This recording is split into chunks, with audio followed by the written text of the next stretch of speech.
Good morning, everyone. So I'm out here to tell you that I am not going to indulge yet another one of Mr. Poilievre's temper tantrums. Today we were supposed to be debating Bill C-50, an Act on Sustainable Jobs. It's the same bill that the Conservatives tried to move 20,000 amendments to last week at committee. They failed to do that, and so we were supposed to be debating this. This is a bill that talks about Canada's future. It's about making sure that we have a strong economy for the future. Canada right now is ranked third in the world for foreign direct investment, and it's because that we understand that we have to fight climate change, protect the environment in order to build that economy, and quite frankly, the world is moving in that direction. But last night, Mr. Poilievre and his Conservative members of Parliament put 198 amendments to an 11-page bill on the order paper. That would trigger another night of marathon voting. And why? Because he is ideologically opposed to fighting climate change. He is hell-bent on bringing American-style extreme right-wing politics that have created chaos and dysfunction in Washington to Canada. And so instead of entertaining his little temper tantrum, I'm going to suggest that he takes a little bit of a timeout.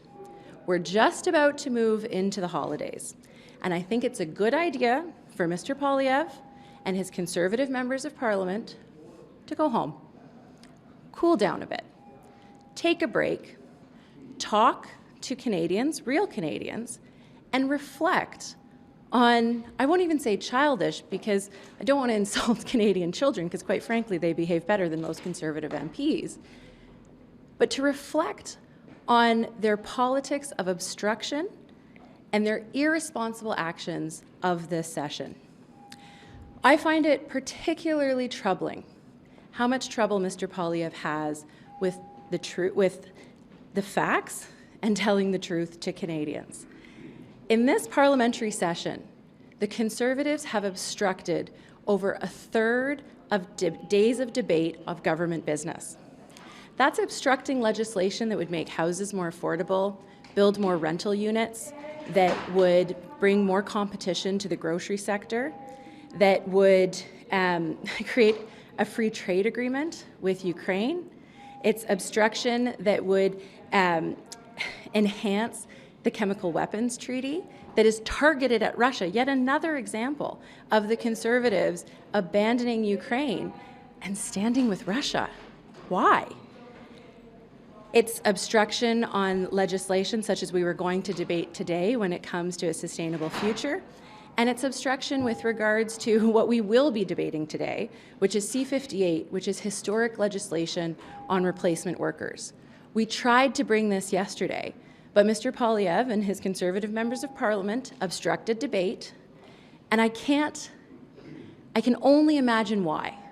Because I understand he's trying to woo workers right now, but Mr. Poilievre has one of the most egregious records when it comes to workers' rights.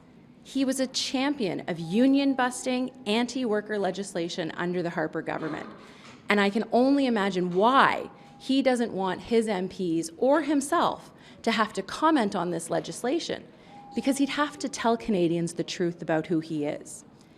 And while he can take off his glasses, he can put on a t-shirt, he can film videos with soft-lit lighting, he can't actually hide who he is. And we've seen that time and time again over the past couple of weeks.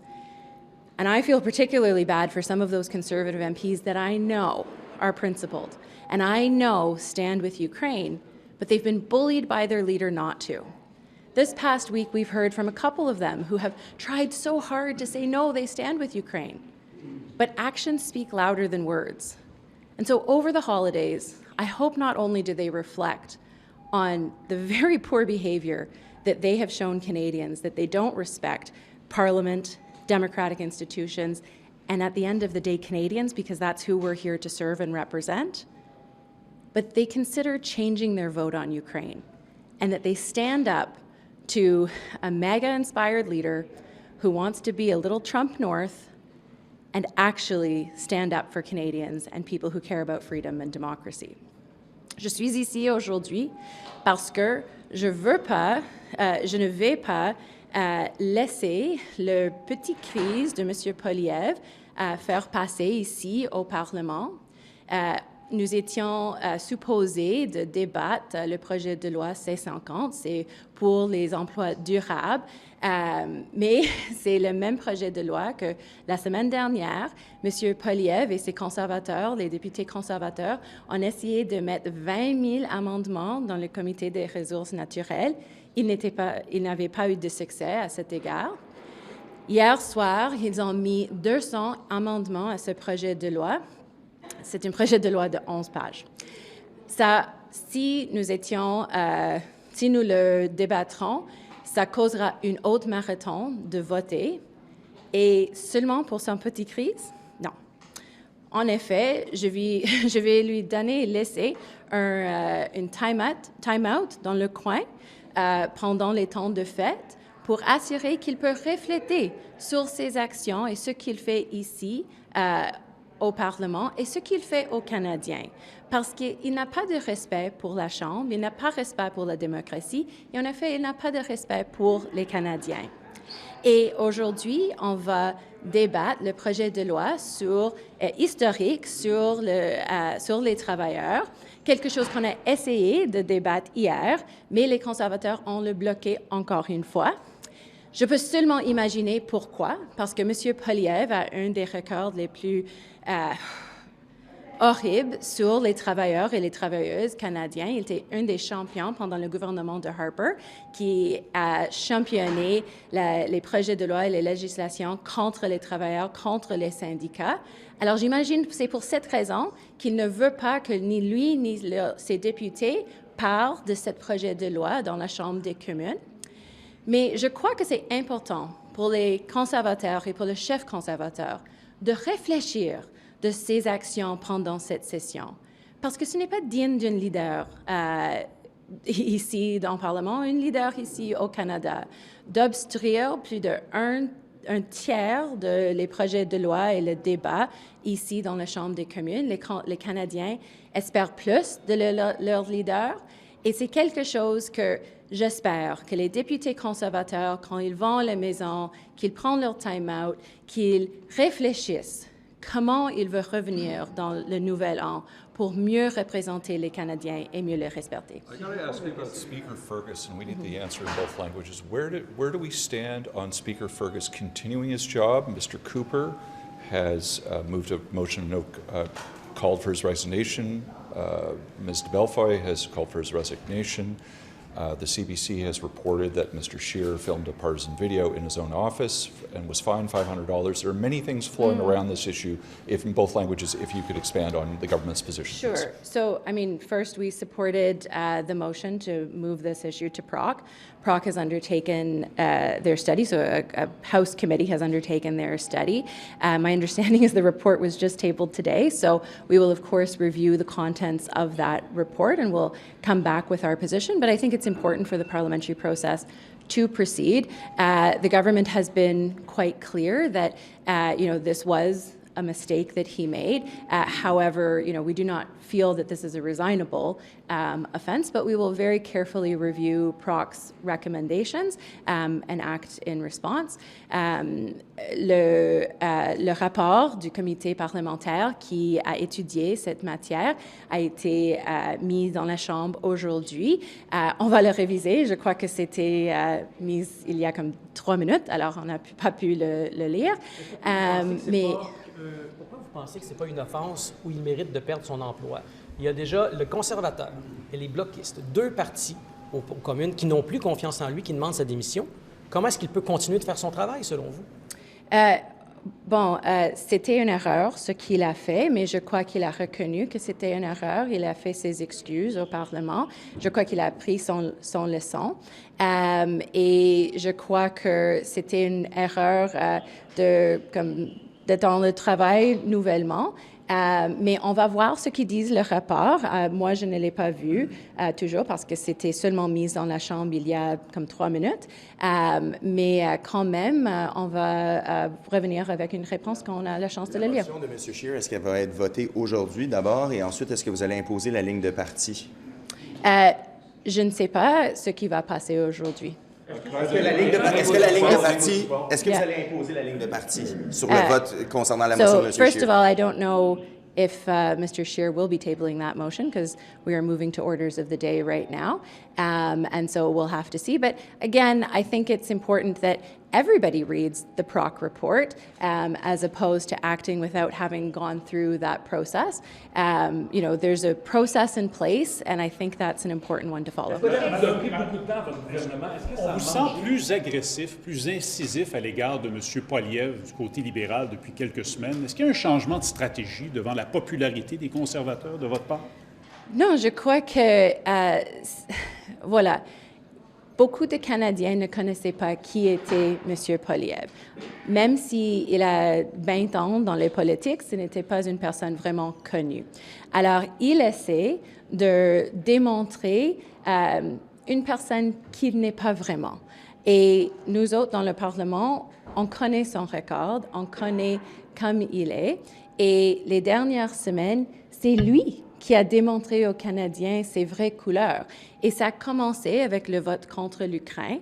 Moi, j'étais surprise. J'ai pensé que le support pour l'Ukraine était unanime dans la Chambre des communes. C'est la première fois, donc, un parti politique départ de cette unanimité dès que la guerre illégale de la Russie est commencée avec l'Ukraine.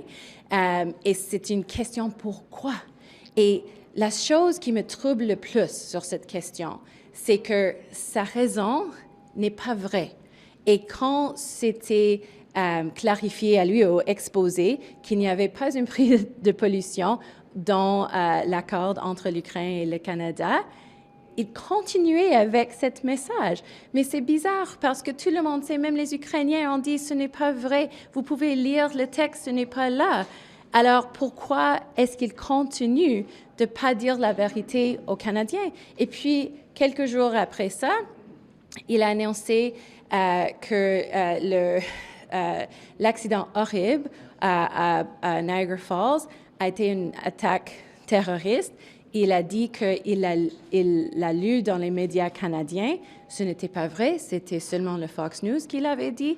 Pourquoi est-ce qu'il ne peut pas dire la vérité aux Canadiens? C'est lui-même qui démontre ses vraies couleurs et qui il est aux Canadiens.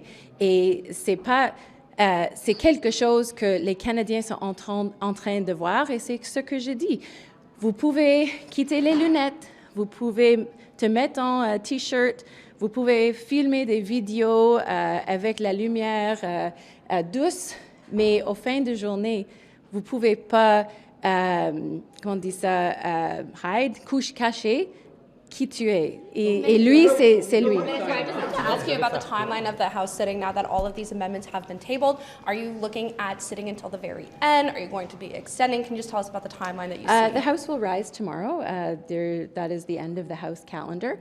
Again, this is another thing that, Canadians should be aware of. I mean, Mr. Poilievre was all huff and bluster last week when he, said all of these things that he was going to do, and he hasn't been able to deliver, right? And not only has he not been able to deliver because he knows he doesn't have the tools to do it, right? When it comes to making the House sit over Christmas and all of these things, I think that just demonstrates what he's not going to be able to deliver on should he ever find himself in a position of power. He likes to talk a big game, but he can't deliver. So there's no chance. Today, though, does it play into their hands, though, if you're saying we're not going to talk about C-50? They don't want this bill. They don't want this bill to come to the House. They delayed it at the committee. So aren't you kind of playing to their hand by kicking the can further into January? No, I think they need a little time out right? I think they need to, have a moment to reflect on their behavior and to think about whether this is how they really want to represent their constituents by bringing in silly partisan games that are not going to have an impact, and to really, think about who they want to be as parliamentarians. Because I can say that as a member of parliament, I come here as a serious person. I come here as someone who wants to stand up for my constituents and do real hard work. I have not seen that from the Conservatives during this session, and quite frankly, that's something that I think has changed a lot under the leadership of Mr. Poilievre. And so I think it's important everybody goes on break, everybody takes a breath, and that, Mr. Poilievre in particular reflects on his actions and hopefully comes back with, as a more responsible, more mature individual in January. However, given his track record, I'm not sure that will happen, but I have some faith in some of his MPs. Just on Tuesday, we saw one Conservative MP break ranks on the Canada-Ukraine Free Trade Agreement, Rachel Thomas. That's one.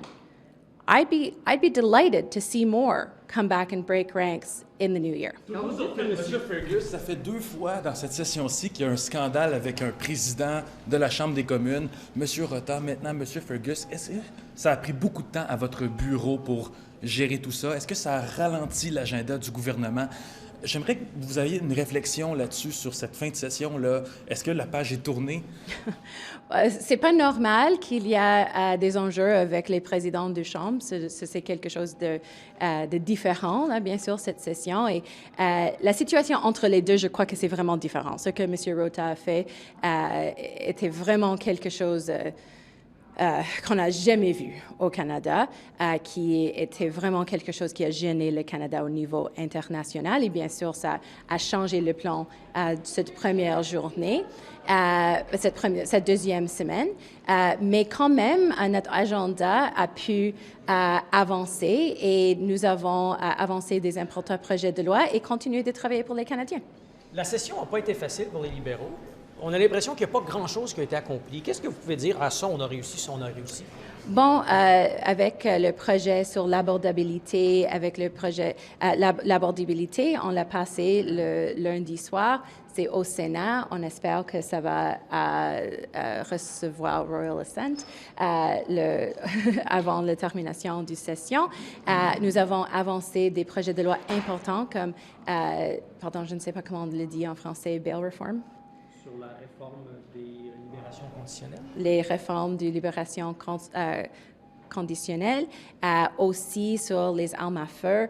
Alors, il y a plusieurs projets de loi qui sont avancés et qui vont être la loi canadienne entre la Chambre de communes et le Sénat. Alors, je crois que c'était, même avec toute l'obstruction, toutes les actions irresponsables des conservateurs, on a pu avancer beaucoup de législation importante, introduire d'importants projets de loi historiques comme ce lundi avec le projet de loi de l'eau avec les Premières Nations ici au Canada. Ça, c'est quelque chose d'important pour les travailleurs et les travailleuses et pour le futur du Canada. Alors, le projet de loi sur l'assurance médicaments, vous l'aviez promis aux néo-démocrates, puis là, il n'y en a pas.